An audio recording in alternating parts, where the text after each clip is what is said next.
Good evening, everybody.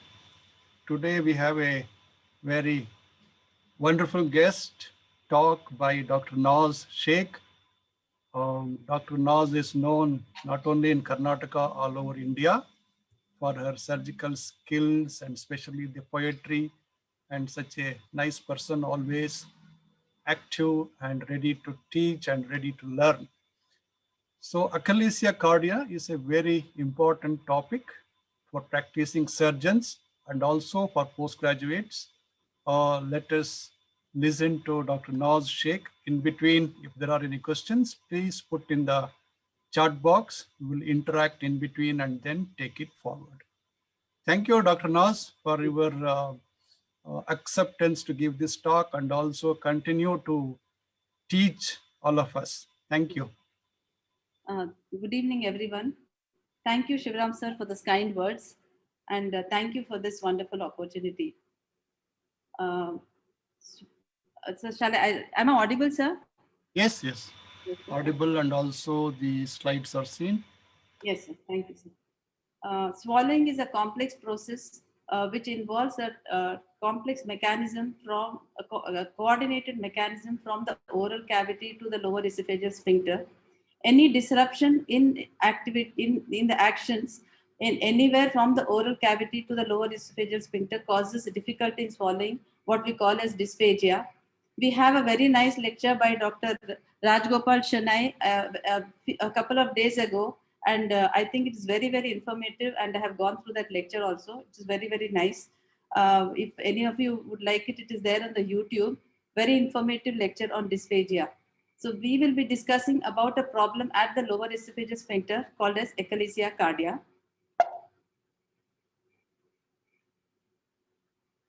We will be discussing this topic under the following headings. That is, we'll be going through a little bit of anatomy and neuroanatomy and the physiology of the esophagus. We'll be going history, find the cause for this particular deformity, and then the clinical presentation, differential diagnosis, investigations, treatment, and follow-up. A little about the anatomy. Esophagus is a muscular tube extending from the pharyngoesophageal junction to the stomach up to the gastroesophageal junction. It has two sphincters, one at the upper end and one at the lower end. Both of them are in a contracted state and open up only to allow the transit of food into the esophagus and from the esophagus down into the stomach. The esophagus is made up of striated muscle in its upper part, and in the lower part it is smooth muscle. In between there is a transition zone.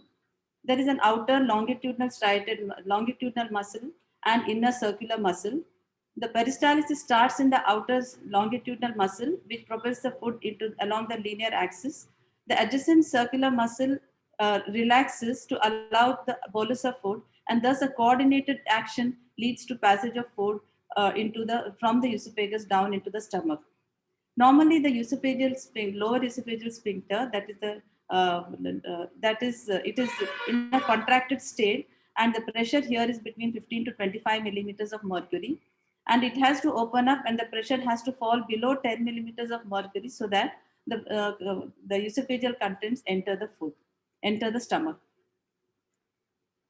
Esophagus is supplied by both sympathetic as well as parasympathetic nerves. The sympathetic nerves are derived from the sympathetic trunk. The cervical sympathetic trunk supplies the cervical esophagus, and the thoracic trunk supplies the thoracic esophagus. The vagus is the motor nerve. The upper part, that is the striated muscle fibers, receive the nerve fibers from the nucleus amblygus, and the dorsal motor nucleus supplies the lower esophagus, which supplies both the cholinergic as well as inhibitory neurons, that is those which release nitric oxide and vasoactive intestinal peptide. There are two plexus in the wall of the esophagus. One is the submucosal plexus, which is present entirely in abundance in the small intestine as well as the large intestine, but is sparse in the stomach and less and almost absent in the esophagus. There is a myenteric plexus, also called as the Auerbach's plexus, which is sandwiched between the longitudinal muscle and the circular muscle, and this supplies both the longitudinal as well as the smooth muscle, circular muscle. And they have both excitatory and inhibitory neurons. The excitatory neurons contract the smooth muscle, circular muscle, and the inhibitory neurons relax the smooth muscle, the circular muscle. So should I continue? Any questions here, sir? Till now, no questions, Dr. Nas. Yes, sir. Anybody, anything to comment? I think you Yes, continue. sir. Now, to define achalasia cardia, this is the first, most studied and well-defined motor disorder of the esophagus. This is a rare motility disorder wherein there is esophageal aperistalysis associated with failure of lower esophageal sphincter to relax during deglutition. Initially, in response to a tight lower esophageal sphincter, there is the esophagus contracts vigorously and is called as vigorous achalasia. Later on, it relaxes. It is called as a classic achalasia.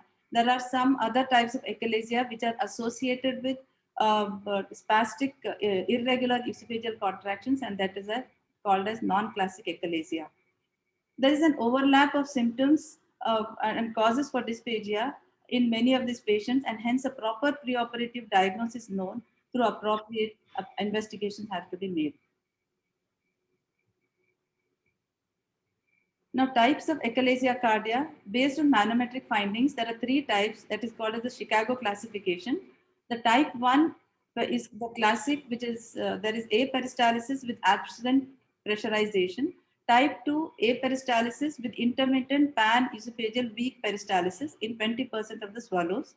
And in type 3, it is spastic, wherein there are premature or spastic contractions with distal esophageal contractility integral of more than 450 millimeters of mercury per square centimeter in more than 20% of the swallows. Achalasia can also be graded based on the diameter on the barium esophagogram. If it is less than 4 centimeters, it is grade 1. Grade 2, it is if it is between 4 to 7 centimeters. Grade 3 between 7 to 10, and more than 10 it is the sigmoid esophagus. Little about the history. The disease has been recognized about 300 years ago. It was called as cardiospasm because of the discomfort in the chest.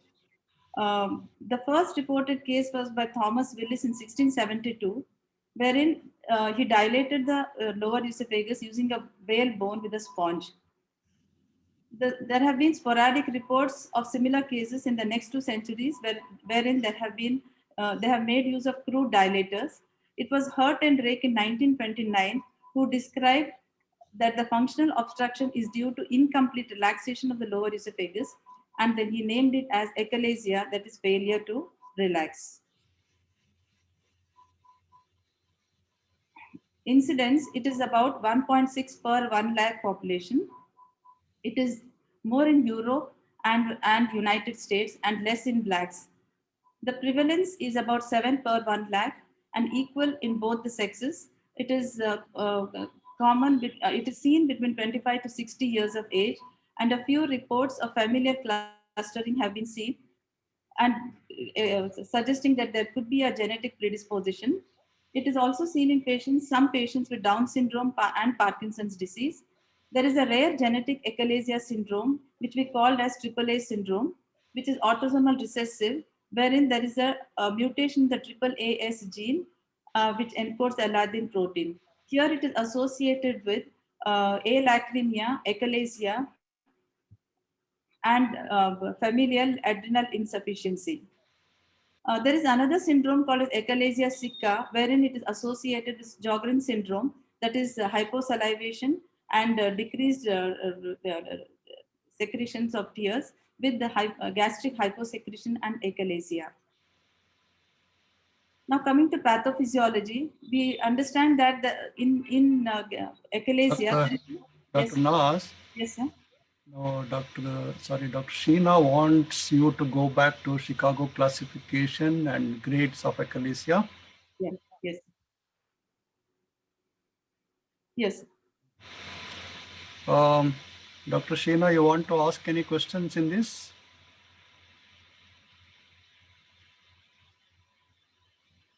Dr. Sheena Wadhwa, you can unmute and talk. Nothing? Okay. So that is type 1, type 2, and 3, depending on the manometric findings. And the grade is according to the barium. Next one, Yes, sir. this is according to barium esophagogram. Yes, sir. So the classification and staging are different. Dr. Ravishankar, you have any comments? Unmute, unmute. Yeah, I think she's doing a very good job explaining everything. I think I'll leave it and listen to her in peace. Yes. Thank you. Is the classification has got any bearing on the management? Yes, I think she will come to that. Okay. Yes, sir. Thank It is this Chicago classification is mainly important to decide the management, sir. Correct. Both are important. She will come to that, I think. Yes, Okay. Continue, Dr. Mas. yes. So we have finished this. So in coming to pathophysiology, normally the lower esophageal sphincter remains in a contracted state, and the pressure here is between 15 to 25 millimeters of mercury. Whenever the food has to enter into the stomach, this sphincter has to relax so that the food enters the stomach. It is a failure of this relaxation that causes achalasia. Because of this, there is stasis in the esophagus. Over time, the esophagus dilates. Initially, there is an increased peristalsis followed by loss of peristalsis. And then the patient starts experiencing dysphagia, regurgitation, heartburn, reflux, and weight loss. Now, coming to the etiology, this is an idiopathic disease, probably autoimmune neurodegenerative disorder, probably a viral and parasitic cause. A parasitic cause, that is Trypanosoma cruzi, the causative factor has been established in Chagas disease. A viral cause, like probably the viral virus involved could be herpes simplex virus, HPV virus, the human papilloma virus, or the rubeola. There is a viral trigger in a genetically susceptible individual which causes injury to the extracellular matrix, leading to causing an myenteric plexitis, ganglion cell loss, fibrosis, and leading to impaired lower esophageal sphincter, and that is achalasia. Now, coming to pseudoachalasia, is seen in 2 to 4% of the patients.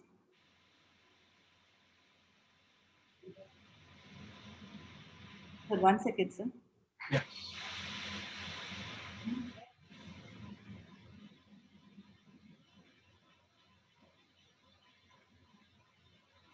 Any postgraduates want to answer this? Why would one get reflux in untreated achalasia? Dr. Lakshman is asking.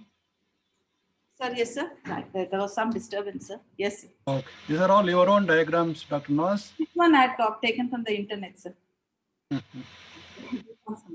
Okay, you want to take this question? Yes, sir, I didn't get it. I had just. No. Yeah, why would one get reflux in untreated achalasia? So reflux is not from the gastric contents. The reflux is of the esophageal contents into the oral cavity and into the pharynx, and thereafter into the chest also, sir. That is whatever is staying in the stasis in the esophagus. Yes, sir, stasis in the esophagus. That is the reflux, not this reflux, sir. Reflux can occur in patients who have been treated for achalasia because the sphincter has been disrupted. But here, I have shown this figure to show that this normally it has to be closed to prevent a reflux. That is what I'm trying to show. Yes. Right. Dr. Lakshman, any comments? Or postgraduates understand that it is because of stasis. stasis, correct. Reflux is generally people take it to be gastroesophageal, but this is the correct answer. Yes. Stasis in esophagus and reflux, and that's why they get recurrent chest infection. Yes. Yeah. Now, pseudoachalasia is a condition which is seen in 2 to 4% of the patients with achalasia, and there is a definite cause and which is not neuromuscular, and that is seen in patients with scleroderma, patients with strictures, and patients with malignancy. Malignancy could cause either an obstruction from outside or it could involve the sphincter itself. An obstruction from outside could be by lymphoma, the lymph nodes causing obstruction from outside, or within the wall, that is the malignancy of the lower gastroesophageal junction or upper part of the stomach. They can cause obstruction and lead to achalasia-like symptoms, and that is why it is called as pseudoachalasia. Coming to clinical presentation, dysphagia is the most common presentation, which is seen in about 82 to 100% of the patients. Regurgitation is another symptom, which is quite common. Some patients present with weight loss. Chest pain, they start complaining of chest pain because of local inflammation, which is produced by the stasis of food. Heartburn, that is some kind of burning sensations. Nocturnal cough is another symptom. And sometimes patients present with aspiration, and on investigations, it is found that these patients could have achalasia. Now, coming to differential diagnosis, it has to be first, excuse me. It has to be first established whether the dysphagia is esophageal or supraesophageal, whether it is functional or mechanical, and we have to find out other causes of dysphagia like GERD and hypoperistalsis like scleroderma and myasthenia gravis, and hyperperistaltic conditions like corkscrew esophagus, nutcracker esophagus, jackhammer esophagus, and certain autoimmune syndromes that like I discussed earlier. And some patients will have some psychological symptoms like a supragastric belching and a rumination syndrome. What is rumination syndrome? So rumination syndrome is that the lower esophageal sphincter opens up, the food goes into the stomach, and then there is a local belching into the esophagus, which stays in the esophagus, and then the patient brings it back into the mouth, and she thinks it is they present with something like GERD, and it is often confused for GERD. But these conditions can be found out on high resolution manometry. And once it is detected, they can be given only a psychological treatment. And similarly, the supragastric belching also, there is the lower esophageal sphincter is contracted, but the upper esophageal sphincter opens up and they draw up air from the chest into the esophagus, and then they bring it out as belching. And this is also another psychological phenomenon, and which requires no surgical treatment. Now, based on the associated symptoms, we can possibly come to a conclusion of the etiology, not always, but to some extent. One is if there is a difficulty in initiating a swallow, it is due to oropharyngeal dysphagia. If the food sticks after the swallow in the chest, it is due to esophageal dysphagia. And then if it is progressive, it could be either neuromuscular dysphagia or malignancy. If there is a sudden dysphagia, that is a foreign body or esophagitis. If it is intermittent, then it could be due to rings and webs or diffuse esophageal spasm and nutcracker esophagus. And if there is cough early in the swallow, again it is neuromuscular dysphagia. Or if it is late, it is obstructive dysphagia. If there is weight loss in an elderly patient, then it could be carcinoma. If weight loss is associated with regurgitation, then it could be achalasia. And then if there is pain after swallowing, again it is due to inflammation, esophagitis. And if dysphagia is related to solid foods only, then it is an obstructive dysphagia. If it is due to both solids and liquids, then again it is neuromuscular dysphagia. If regurgitation of old food occurs along with the foul smell, that is halitosis, then it is a Zenker's diverticulum. And dysphagia, if it is relieved with repeated swallows, then again it is achalasia. I think this slide is very, very important. Yes. So yes. No? Not taking just the history that dysphagia, you have to ask a lot of questions and find out. Dr. Shanai, I think you have given a very good talk on dysphagia. You want any comment? No, very excellent, madam. Only one thing for postgraduates I would like to add, that madam has written that sudden esophagia, also we'll put it as acute dysphagia in elderly people. And if there's any regurgitation, instead of trying to do a scopy for them, first get a neurological evaluation. They may be having a stroke. This is the early manifestation of vertebrobasilar insufficiency. So this is just a practical point I would like to highlight at this stage. Elderly, especially elderly, when they come with the acute dysphagia, basically in vertebrobasilar, there is a pharyngeal palsy. So 8, 9, 10 cranial nerves are involvement. So they may also have some kind of a regurgitation, etc. But the endoscopy may worsen the hypoxia. So just to keep information that, keep that in mind. They may have associated nystagmus or some kind of a, vertebrobasilar. So that's the actually the involvement in this. That's the only thing I would like to add at this stage. And in your diagram, I saw the lymphoma there. I would like to also add the tubercular lymph nodes, Yes. madam, tuberculosis. Yes. These are also known for this presentation as a dysphagia. And one point is pseudoachalasia, which you had mentioned, that if it is to differentiate a pseudoachalasia from achalasia, sometimes they mention the amyl nitrite test. The inhale that amyl nitrite, and if it relaxes, it probably is achalasia, not pseudoachalasia. That's all. Okay. Right, right. Postgraduates, anything? What is odynophagia?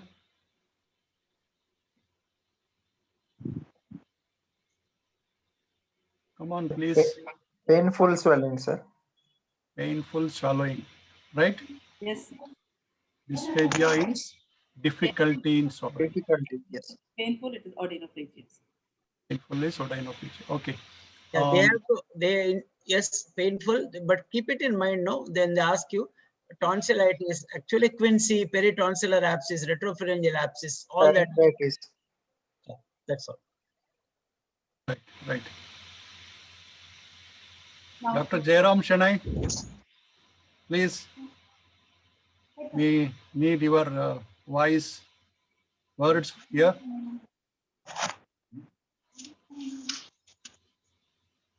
Dr. Shanai idara, Jairam Shanai. He's there. Dr. Jairam Shanai, welcome. Nothing. Thank you. Thank you. Please, if you have any comments, please Yeah, enlighten us. Dr. Naz, please go on. now coming to the diagnosis. So 1 minute. So I Yes. think the 3 cardinal symptoms of achalasia cardia. One is dysphagia. Second one is regurgitation. Third one is weight loss. Yes, sir. Correct? Yes, sir. I think these are the 3 most important symptoms, and other things come afterwards. Right. Now coming to the diagnosis, like I said just in the previous slide, a proper history taking will give a clue in most of the patients. X-ray chest is one important investigation which might give us another clue that this could be due to achalasia. We can do a barium swallow, especially a timed barium swallow, which I'll come to it in the next slide. Upper GI endoscopy is another important investigation. High resolution manometry. Then we have what is called as 24-hour pH monitoring, especially to rule out GERD. And then esophageal transit scintigraphy. This also not only diagnoses the disorder, but it also helps in determining how much stasis is present in the esophagus. Then we can do investigation for autoimmune disorders and immunohistochemistry of the myotomy specimens to find out what was the cause for this myotonic triplexitis. And then CT, chest and abdomen, and endoultrasonography, especially to rule out pseudoachalasia, and if there is a cause for, if there is a malignancy, to state the disease.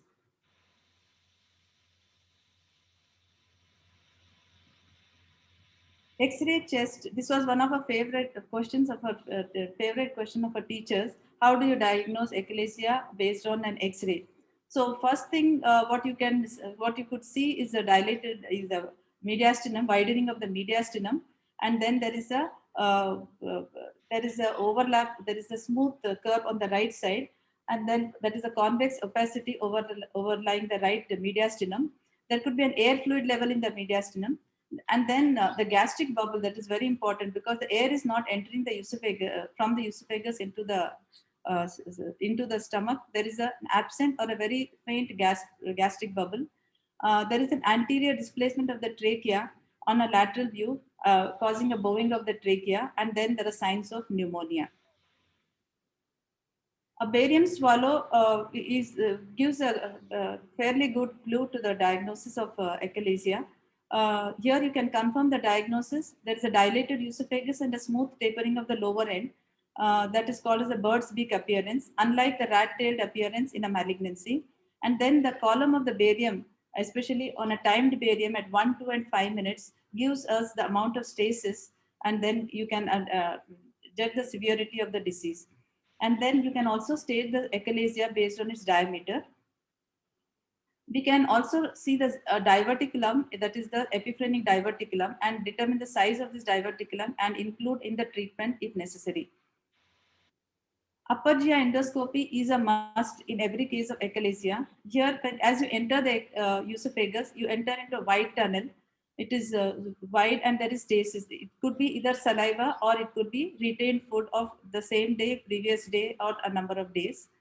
And then the stasis of food has caused inflammation. There is puckering of the sphincter, a lower esophageal sphincter, which doesn't open up even as you go close. But then it is very important that you try to go across the sphincter. As you go, try to push in, you should be able to enter the stomach. If there is inability to enter the stomach, it is probably due to some structural deformity here, and maybe there could be a malignancy, and which has to be investigated using either a endo ultrasound and a CT.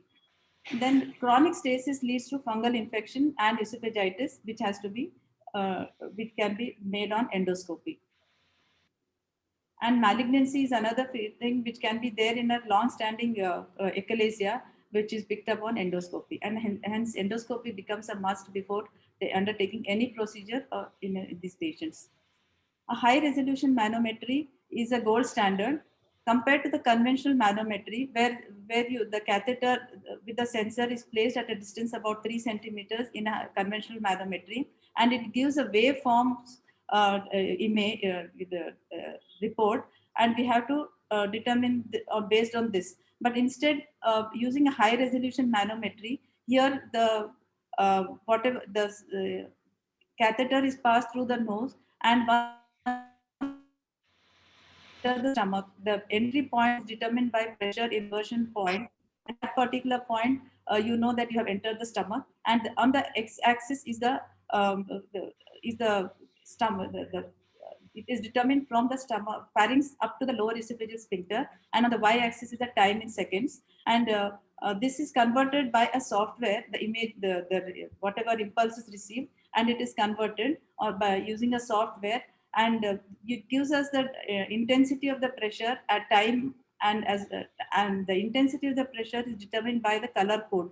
The purple and red gives us that it is a high pressure, and the green and yellow suggests that it is a lower pressures. So thus, if you put a pointer at a particular point, it will also show what pressure was there at that particular point. So that is how you can classify the achalasia on this, which is most important for to decide the treatment, and you can also predict the response of your treatment based on this high resolution manometry. Now, coming to the treatment, this is Dr. Noz, I think there are some questions. Shall we take? Okay, postgraduates, if you suspect achalasia cardia, which is the first investigations you do?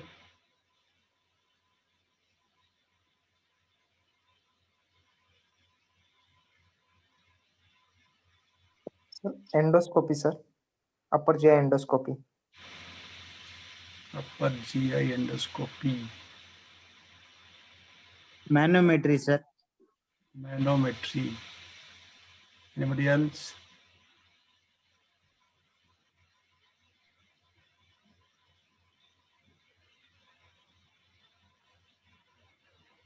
Gold standard is manometry, right?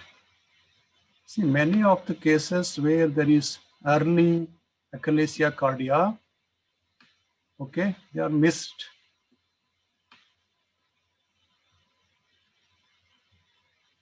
Dr. Noz, you want to enlighten on this, or? So once most of the times it depends on how the patient has come to us, sir. So if the patient has come with an aspiration pneumonia, then we retrospectively try to think that this could be achalasia. And high resolution manometry is not available in all the centers. So I think first to diagnose and rule out what other conditions could be causing achalasia, causing dysphagia, we can do an endoscopy, sir, which is available in most of the places.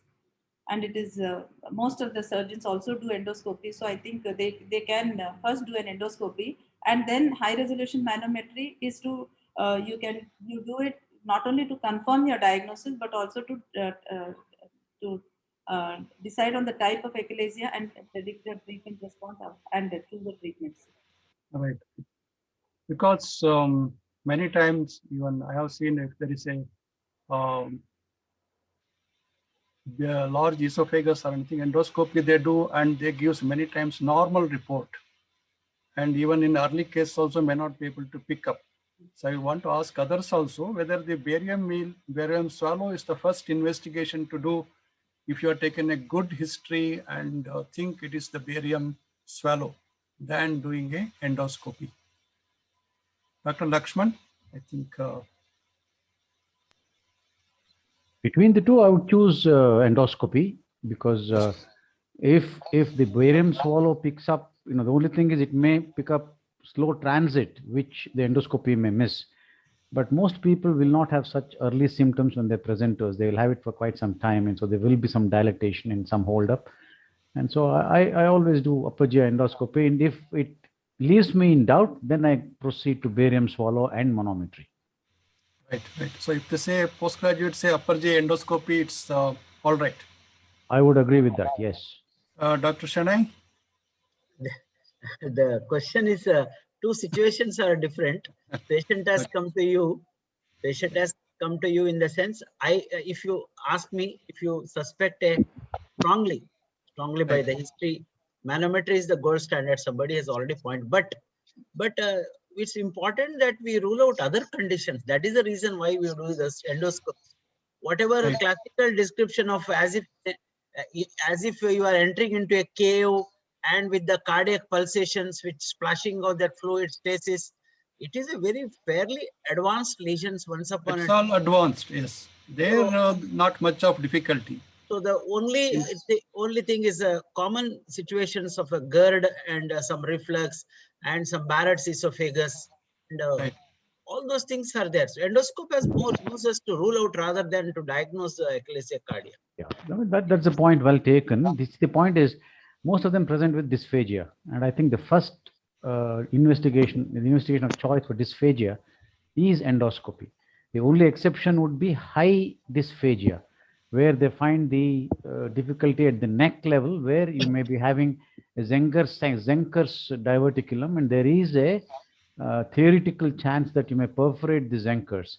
And so in high dysphagia, particularly if you're not a very experienced endoscopist, you might choose to do a barium swallow, rule out a Zenker's, and then do an endoscopy. Right. So if the endoscopy, you are not picking it up, the next investigation best is to do the manometry, right? Yes, I would agree. That should pick up even the early achalasia cardia. That's correct, Dr. Noz? Sir, I would, since I talk from my point of view, because I'm in a periphery, I would go for a barium swallow next, sir. Barium, yes, and then I would refer the patient once a diagnosis is more certain, then I would go to rule out GERD or... Confirmation is by manometry. Madam, you have a endoscope with you. Why do you think you favor barium today? No, sir, because sometimes if it is, I have an endoscope, but then yes. But sometimes if the esophagus is not very much dilated, maybe I may not be able to pick up on an endoscope. So I'll just try to see if there is stasis in the esophagus by doing a barium swallow. Just hello. Yeah. Jairam Shanai. Yeah. Dr. Shanai, please come. Yeah. This is not a very scientific answer. Going back to the 90s, when we didn't have a medical gastro in Mangalore city, surgeons were doing the endoscopies. I too had one. I was one of the probably one of the 3 or 4 endoscopies in this. It's a sort of a very unscientific way of diagnosing, because as Dr. Lakshman pointed out, a dilated esophagus is a very late stage of achalasia. Achalasia. So while doing an endoscopy, we had, I saw Professor Parmanand Rao had taught this to me. Just to, going about, there is no objective criteria.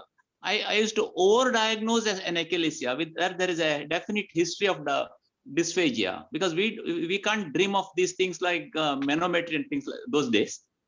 So a sort of overdiagnosing based on a high degree of suspicion, then subject them to a barium swallow retrospectively. That's what I have done at those days. And maybe I have overdiagnosed and I was proven wrong, but many achalasias I picked up and they were subjected to surgery.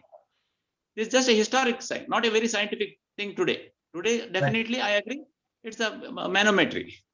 But as a PG, in a person who is working in a periphery, there is no, I definitely agree with Dr. Naz and Dr. Lakshman that one has to go for an endoscopy and then probably go for a barium swallow if at all. Yeah. Right. But without esophageal manometer confirmation, can you go for surgical No, fluid no, management?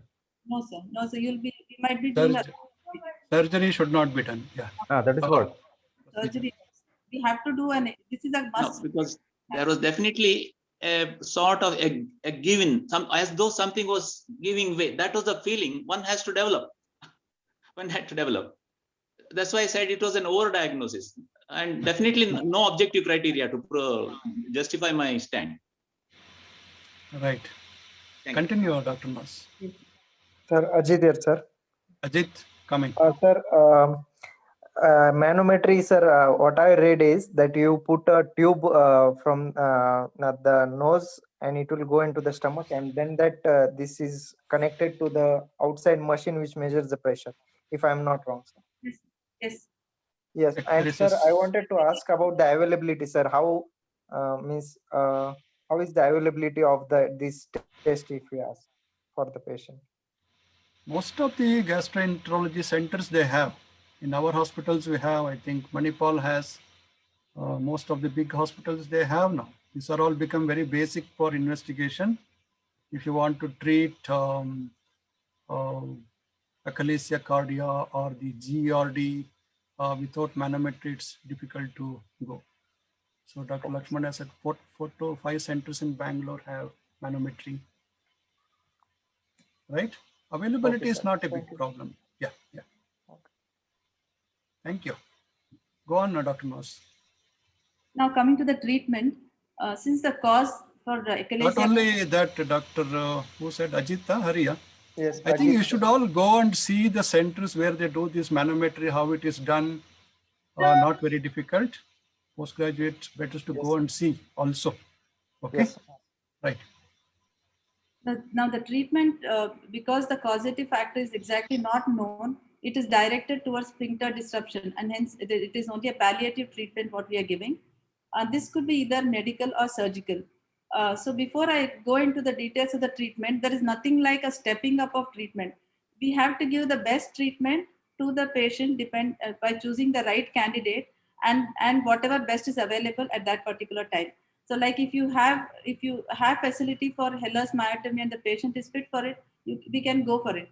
But instead you cannot go on doing a botulinum toxin injection, then go for a dilatation and then decide to do a myotomy, because the procedures will not be as successful and the complication rate will be higher. So now coming to the drugs which we use, we have calcium channel blockers, anticholinergics like atropine, semetropin bromide, beta adrenergic agonists, theophylline and terbutaline, and sildenafil.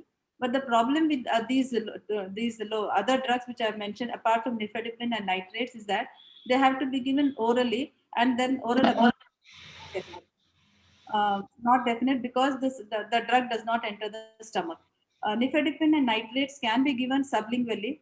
Nifedipine is given as in a dose of 10 milligrams sublingually about 30 to 45 minutes before taking food. And then, but the side effects are many, and that is one is hypotension and patient develops headaches. Nitrates, sublingual nitrate in a dose of 5 triglyceride nitrate is given in a dose of 5 milligrams about 15 to 20 minutes before food. And the main problem with this is that patient has tachycardia, and tachyphylaxis. That is, over time, the patient does not respond to the drug as much as he had responded earlier. So these are the problem with the medical treatment, and this can be given in patients who are not candidates for surgery and those patients in whom botulinum toxin injection has failed. Now, botulinum toxin injection, how does it work here? Because we know that there is excitatory neurons and inhibitory neurons. We have only the inhibitory neurons are lost in a lower esophageal, in achalasia, in the lower esophageal sphincter. The botulinum toxin acts on these cholinergic receptors, and that is how it causes relaxation. And it is to be given in patients who are older, patients who are more than 40 years of age group, who are not candidates for surgery. And then it is given through an endoscopic needle, about 80 to 100 units. 20 to 25 units is injected into each quadrant through a sclerotherapy needle. And the relief is about 90%, and a repeat injection may be required after 1 year in more than 50% of the patients. But then the repeat injections are difficult because it causes excessive fibrosis and they have to be judiciously used. And if they are given before a pneumatic dilatation or a myotomy, the complications could be higher. Anything, sir? Shall I proceed, sir? Yeah, I think, right, proceed. And all your points are correct. Now, coming to pneumatic dilatation, this is the most effective non-surgical option. And here we can use it uses a radial force to disrupt the lower esophageal sphincter. An air-filled balloon is used, which is passed across the sphincter, which is confirmed by either fluoroscopy or an endoscope. And then it is distended to a pressure of about 7 to 15 pounds per square inch. And it is kept for about 15 to 60 seconds. And then circular muscle. And then you can also use a graded approach where you can dilate it up to 3 to 4 centimeters. Then there is a 90% response for 6 months and up to 44% for after 6 years. The right candidate is a 50-year-old female with a narrow esophagus with type 1 and 2 achalasia. Saying this here is because the rest of the esophagus does not need any treatment and it's only a short segment which would require a treatment. If there is a problem higher up with the spasm in the upper part, then this treatment will not be useful. Now, the surgical treatment here is the myotomy, where you divide the circular muscle, and we can either do it by open or laparoscopic Heller's myotomy. Laparoscopic Heller's myotomy is better for the obvious advantages of laparoscopy. And then the other procedure which is becoming very popular nowadays is the endoscopic procedure, that is the peroral endoscopic myotomy. Open is almost given up now. Given up, sir. Yes, which was earlier done by the transthoracic or transabdominal, but nowadays Laparoscopy has taken over, right? Here this gives a long-standing symptom relief. It is less invasive, and the ideal candidate here is young men who have a dilated esophagus with an epiphrenic diverticulum, because you can actually treat the epiphrenic diverticulum during that particular surgery. And then those patients who have undergone previous surgery or pneumatic dilatation and patients with type 2 achalasia can undergo this treatment. And here those patients who have undergone previous surgery will require an procedure under vision. Hence, you will require a laparoscopic Heller's myotomy would be preferred here. Here, an incision is taken on the lower esophagus for up to 4 to 5 centimeters from the G junction and about 2 to 3 centimeters on the side of the stomach. First, the longitudinal muscle is put and the circular muscle is divided. And if there is any perforation noted at the time of surgery, it has to be immediately closed. Then the dilatation has to be confirmed by pushing in air through an endoscope. And then you can confirm if there is a perforation by putting in saline into the over the Heller's myotomy. And then anti-reflux procedure has to be done, either an anterior door or a posterior toupee to prevent reflux. And then this has a 95% success rate at 5 years, and it is reduced to 75% by 15 years. Many a times, the problem faced by the patients are not due to failed myotomy, due to reflux which is there, or it could be due to fibrosis or even a tight wrap sometimes. Now, POEM is an acronym for per Can oral. we just go back, Dr. Das? So this is a very important slide from the surgical point of view, I think. What is the upper limit where you will do the Heller's cardiomyotomy? So up to 4 to 5 centimeters from the gastroesophageal junction, sir. Right, above this one. Below you'll go about 1 or 2 centimeters. And when it is properly done, the mucosas should pop out, Bulge pop out, sir. right? So how do And you? on the stomach side, as you enter on the stomach side, the circular fibers become oblique. Right, And oblique the fibers. more adherent on the stomach side than on the esophagus side. Right, right. How do you confirm your myotomy is complete or not? We can pass endoscope and then introduce air through it, sir, and then we can see it coming out. Right. That also shows if there is any perforation or anything. Perforation, and then we can close it immediately. If there is a perforation, what will you do? It has to be closed immediately, and then a wrap over it will anterior door procedure will also help to cover it up, and then a drain has to be placed in all these patients. Correct. The door fundoplication is more useful because it covers anteriorly the where there is a myotomy is done. Yes.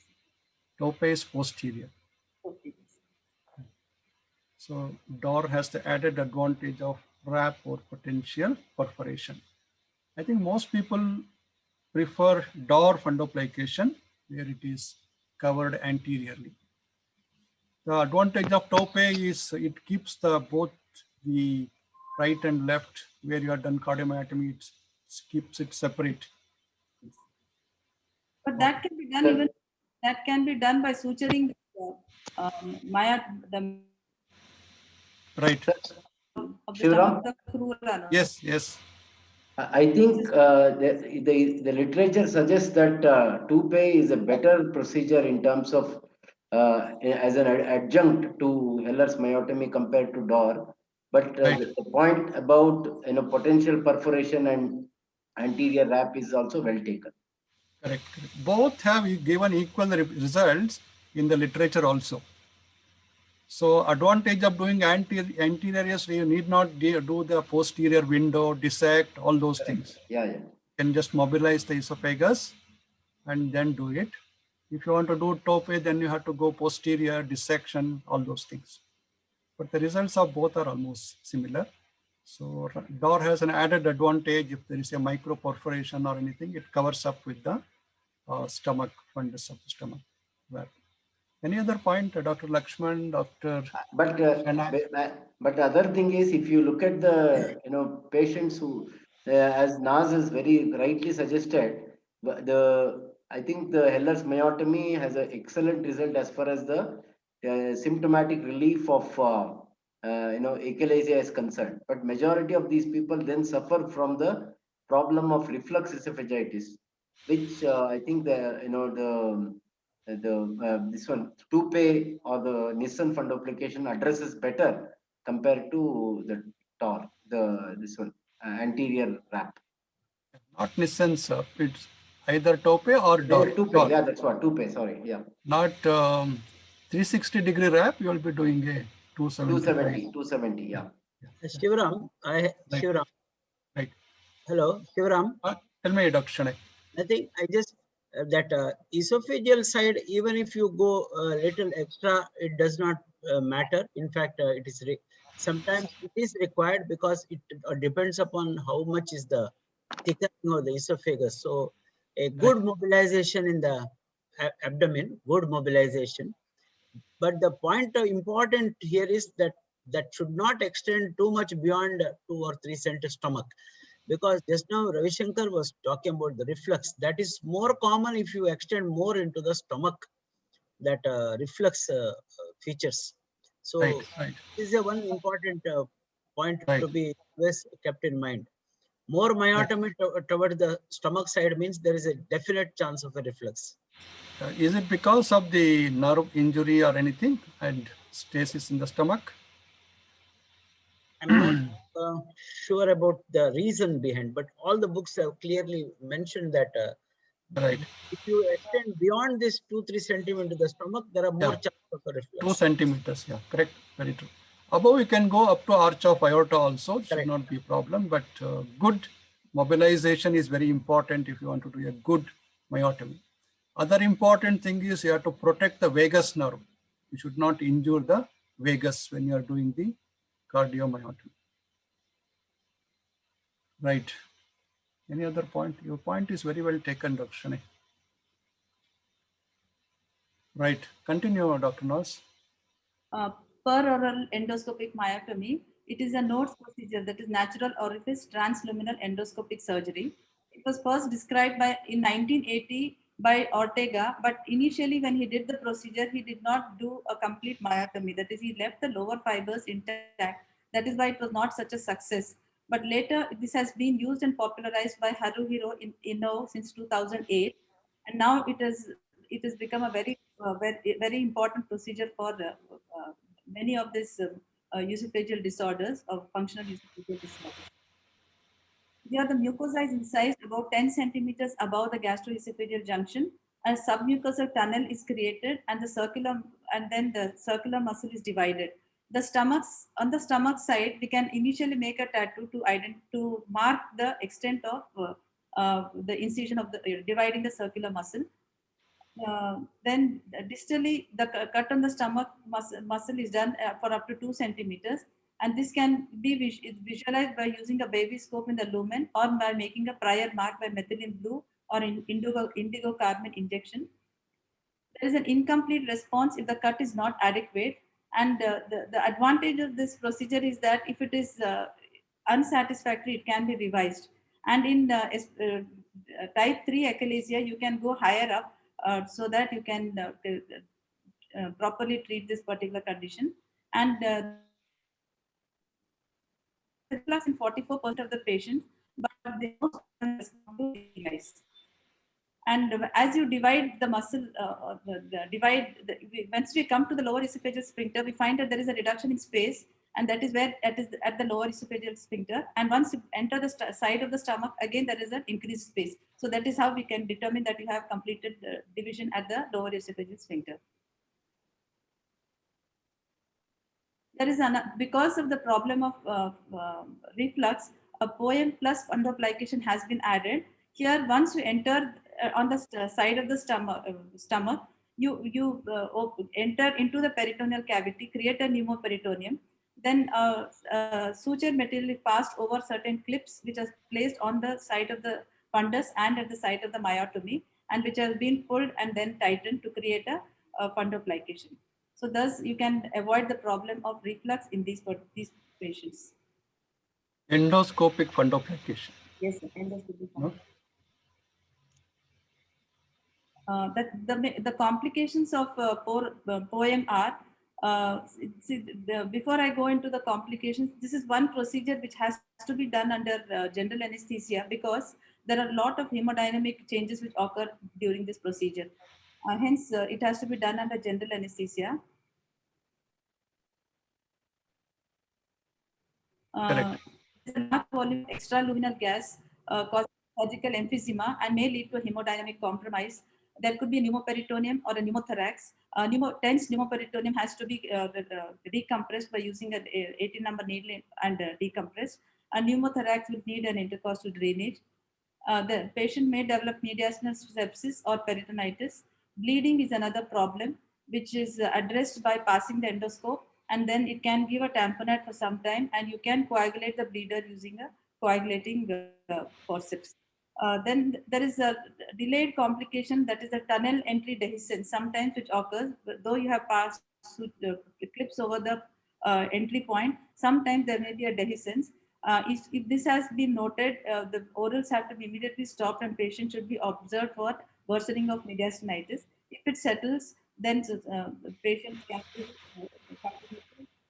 take the and if there is a need for reoperation, there is a it can be then revision has to be done, and if myotomy was incomplete, and when you are doing a revision, the entry point could be either anterior at 2 o'clock or posterior at 5 o'clock. So repeat surgery should be done in a virgin area so that you can do a proper surgery. If you cannot go into the same place, probably that would cause more complications if you go into the same tunnel again.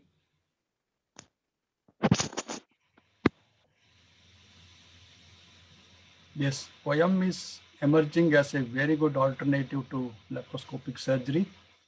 A lot of people are doing it.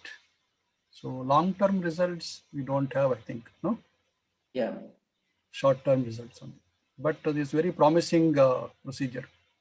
Long-term results and significant reflux. I think those are the two main problems, which I think the surgery still has a better. And if you look at the patient satisfaction and quality of life scores, I think surgery has better results compared to POEM, I think.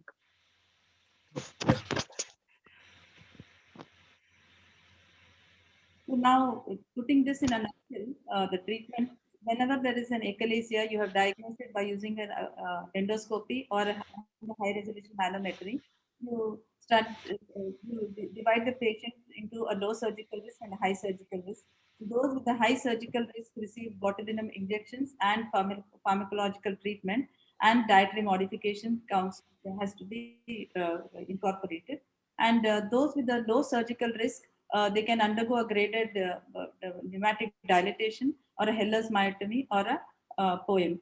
And if at all there is a failure in POEM, they can go for a they can go for alternate procedures.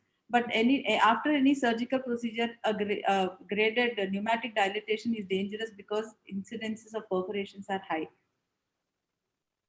And in very severe cases or in a failed response, and there is a very dilated tortuous esophagus, then we can have what is called as, we have to do esophagectomy also.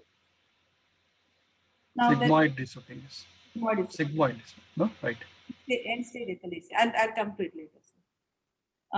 Then there is an assessment of severity of achalasia, and there is the same thing you can use for assessment of response, that is called as the ICARD score, and wherein the points used are weight loss in kilograms, dysphagia, retrosternal pain, and regurgitation, and given as weight loss as none and less than 5 kilos, between 5 to 10 kilos, and more than 10, and dysphagia, which is occasional, daily, and after each meal. Similarly for retrosternal pain and regurgitation. So if the score is less than 3, it is a very good response. If it is beyond that, then we can we can compare with the scores before surgery and after surgery and assess the treatment response.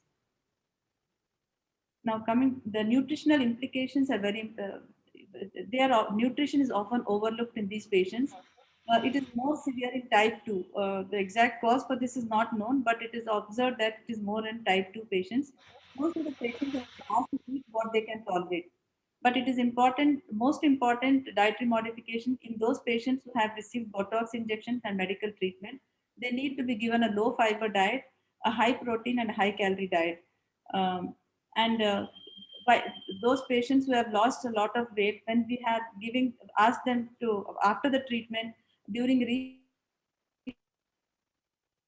have to take care, because they can have Wernicke's encephalopathy and they need thiamine supplement before starting the refeeding, and they could have a lot of electrolyte imbalances also. So we have to be a little cautious during this refeeding, because they have a long-term history of decreased intake of food.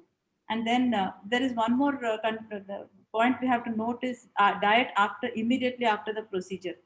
They have to be they should be kept nil by mouth for at least 24 to 48 hours.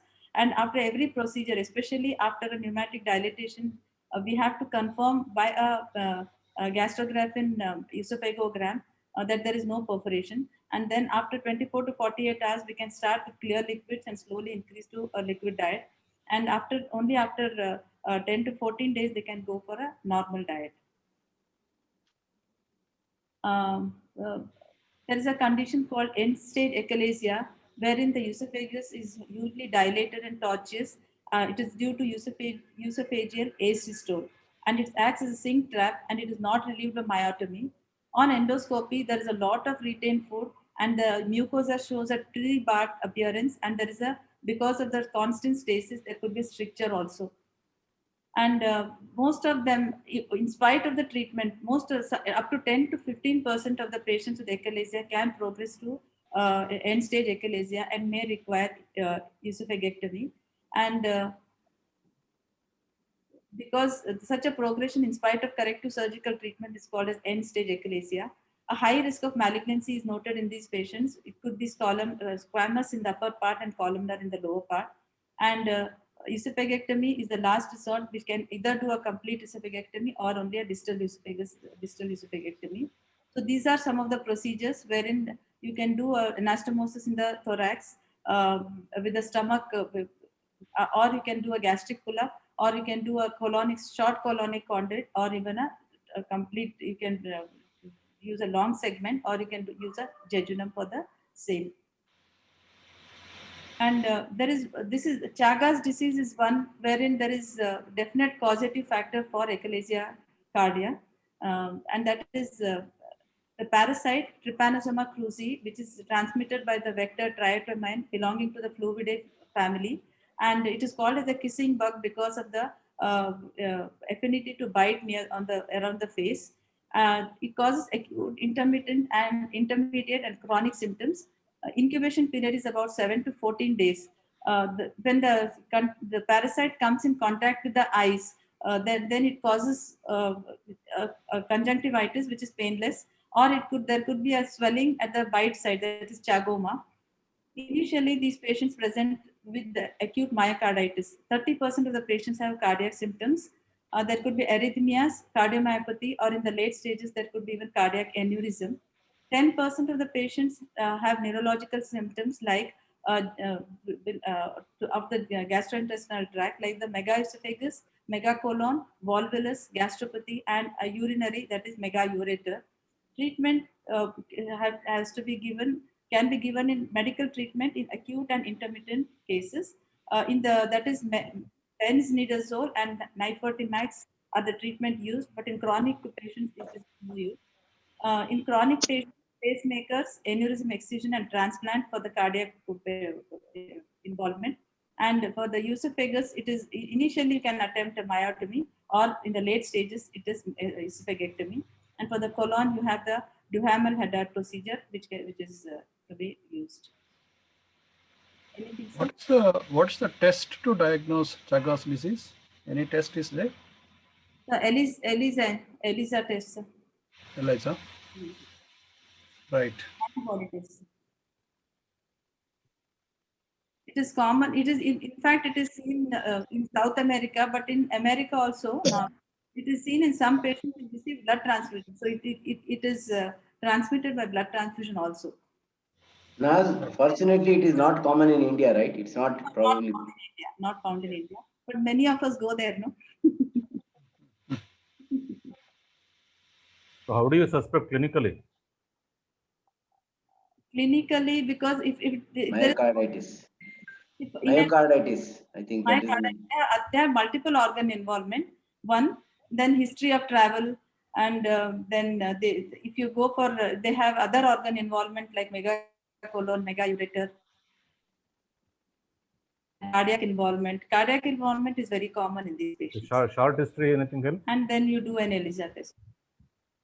Short history, you have a history of bite, or there could be history of conjunctivitis. Usually there is a painless swelling at the site of bite, and the patient will complain of swelling in the eyes. So that is one, followed by these symptoms over time, and then you can suspect that it could be due to Chagas disease. Thank you. Right. Continue, Dr. Naz. So to summarize, achalasia is a motility disorder of the esophagus, wherein there is a failure of the lower esophageal sphincter to relax, associated with loss of peristalsis in the esophagus. There is a symptom overlap with other causes of dysphagia. Hence, a proper diagnosis has to be made by appropriate investigations. In the early, you have to do an upper GI endoscopy and high resolution manometry. These can pick up the cases early. And treatment is by release of the spasm of the LES, and different procedures which we have explained are pneumatic dilatation, peroral endoscopic myotomy, and laparoscopic Heller's myotomy. In unfit patients, a combination of botulinum toxin injection and diet modification can be tried. And in an end-stage disease, an attempt of LES disruption has to be tried, and later we should tailor the treatment according to the need. And if there is a malignancy, has to be kept in mind, especially in patients with long-standing achalasia. These are the references. And from the days of whalebone dilatations to modern individualized surgical interventions, much has been learned about the physiology of achalasia. However, it remains just as captivating as it ever was. Thank you. Thank you, Dr. Naz. Yes, sir. Thank you. Excellent, excellent, madam. Yes, sir. Thank you, sir. You summarized also very well. Professor Shenoy, your comment? Very well presented. Yeah, she has done a good presentation, and few of the doubts which have been at each stage you have answered. But in the real practice, the GERD has to be also ruled out in addition to the whenever these people come. So, and no doubt what surgeons call them as rare entities, including the types of achalasia which madam has told, nutcracker esophagus, diffuse spasms, scleroderma. There are some medical conditions, there are Crohn's, including Crohn's, cytomegalovirus. So they are all affecting the esophagus, and they also cause some kind of a, even though not motility. So the manometry role will come. That is a very important thing before you really finalize the treatment. That's what. So as a postgraduate, they also should know the medical causes for the dysphagia, which mentioned about Crohn's disease or cytomegalovirus infections, Candida, another important condition. Especially today, lots of patients are receiving chemotherapy, immunotherapy, and all these things, radiation, etc. So that's why. Otherwise, good presentation, sir. Very well done. Yes. Professor Jairam Shenoy. Yeah, right. It's a very good presentation. Yeah, thank you for asking me. And I'm also regenerated with my old experience. I have almost given up now, maybe last 7-8 years. Just a historic part is Professor T.M. Joseph of Cochin, where I was working in thoracic after my MS. He trained me basically in thoracic things. So Professor Ullal in Mangalore was swearing against general surgery. For him, achalasia was always a long segment achalasia. He used to swear by that and say it should always be a thoracic approach, and he insist on a long incision up to the aorta. But all that changed. So most of our days we did abdominal, except for a few where it was re-operation in incomplete achalasias. All these were pre-Botox days. So. Right. Only the re-operation probably required thoracic. And coming to the open, initially I have done under Professor C.R. Ballal's unit, I have done 360 degrees, and Professor Prakash Rao also was there to guide me. Later, somehow I changed over to Toupet. And DOR is a recent experience for me, especially after the laparoscope took over. Because initially I was hesitant. So DOR, all through, I felt that it may not be very effective against the reflux without any objective experience on that. DOR is a recent. But Dr. Philip Augustine, I have close connection with him. I sent a lot of patients to him in Cochin. He actually, after his poem started, actually he is doing a very wonderful job with the poems. Is one of the earliest exponents of poem. Right. A lot of people are doing good work in that. Yes. Right. Dr. Lakshman? Good talk. Nothing to add. Thank you, Naz. Yeah. Thank you. Dr. Srikanth. One question is left unanswered, I think. Who did the first open surgery that all of you know, Heller's? Who did the first laparoscopic Heller's cardiomyotomy? I'm sorry, I didn't look into it, sir. No, not for you. This is PG, for sir. Professor Kusheri. Okay, Yes. Professor Alfred Kusheri from Dandi. Right. Srikanth, One question, First sir. only I told, sir, excellent talk, nothing to add. excellent talk. Nothing to add, no? Correct. Dr. Naz did a wonderful job. Yeah. Dr. Sir. Ajit, you have a question? Yes, sir. Sir, when to choose poem and when to, because we are surgeons, we'll always do laparoscopy rather than sending patient to Good question. endoscopist. So how to choose what to for which patient? Right. Dr. Naz, you want to say? The younger patients who are fit for surgery, we take them for surgery. If the segment of involvement is only short and the rest of the esophagus is not spastic, that there are no diffuse contractions and there are no problems in the rest of the esophagus, then you can do only a Heller's myotomy or a Heller's myotomy, or you can even do a pneumatic dilatation. Pneumatic dilatation in older patients again who are not, preferably you do a surgical procedure. And then if there is a nutcracker esophagus or if there are other conditions associated like spastic esophagus, then you have to do a myotomy higher up. So in those patients, a poem is preferred, and you can do a poem instead of taking the incision about 10 centimeter above the gastroesophageal junction, you can open it up higher up. You can create a longer tunnel and do a longer length division. Correct. See, stage 1 and 2, probably you will do pneumatic dilatation or but all these things.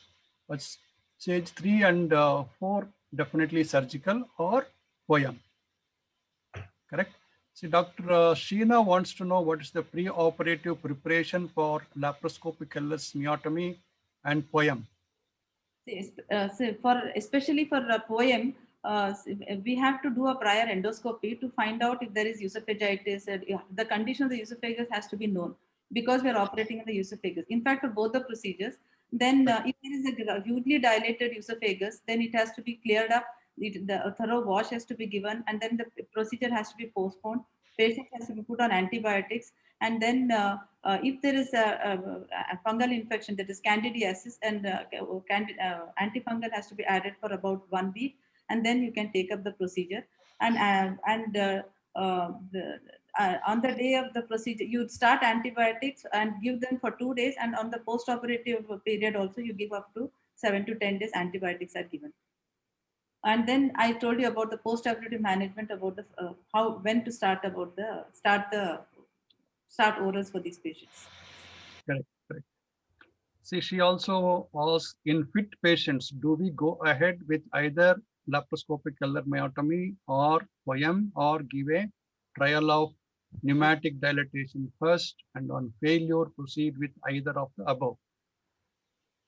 So I wouldn't recommend doing stage by stage. Do the procedure which is best available at that particular time and the expertise available. So right.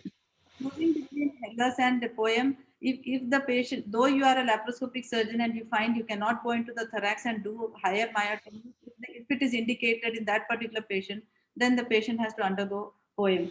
Otherwise, shorter segments, and if you can manage only through the laparoscope, then you can, unless somebody can go right up into the esophagus and do a higher myotomy, which many people can still do. Otherwise, a poem is preferred for those cases over a laparoscopic Heller's myotomy. Pneumatic dilatation, some of them say that it adds on to complications, especially if you want to go for the other procedure. So do the best procedure in the first setting itself. Early cases, they can try pneumatic dilatation, yes. But in late cases. But I want to tell Shaheen and others that most important is that we should do good thing for the patient. We don't do any half-hearted procedure. If you are not a good laparoscopic trained surgeon to do Heller's cardiomyotomy, please don't do it, because you'll be doing more harm. And if you have an excellent person who can do poem, better send him there, no harm. but many of them may not be trained.